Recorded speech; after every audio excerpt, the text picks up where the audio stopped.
guys, just making a legal video real quick while I'm driving. I've got a buddy that's a big conspiracy guy, and you know, everything's conspiracy. We really didn't land on the moon. Tupac and Elvis, they're both still alive and playing 9/11 or whatever the world he's talking about, whatever gibberish he's spewing that day. But so I was texting him the other day, and he called me and goes, "Man, I don't know what you're talking about." I said, "What do you mean?"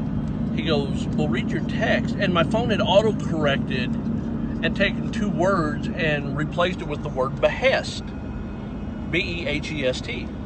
And I'm like, "Oh, sorry, that's not what I meant." He goes, "Well, that's because your phone is listening." I'm like, man, my phone's not listening to me. I don't know whether they want to hear about me making $6 off an eBay sale or talk about getting Royals autographs. I mean, that's what I talk about on the phone. He goes, "Well, maybe you use that word so much." Well, my phone needs a hearing aid if it thinks I'm using the word behest.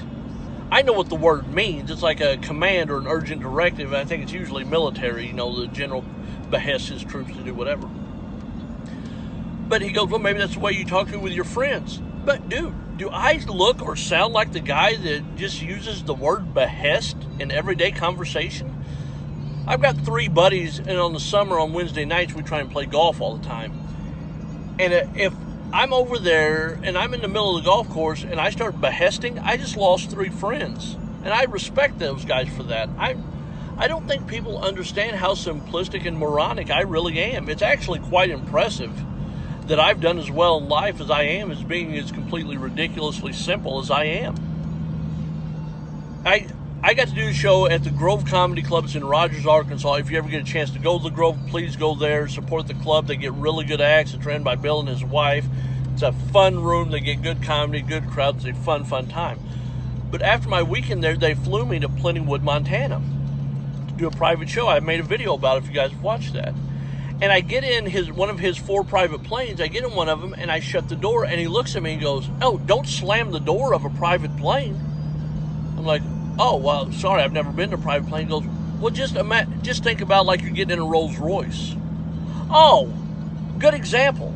I'll pull on all my Rolls Royce experience because I have hours and hours of getting in and out of Rolls Royces. That's a great example to use. Now you're talking my language.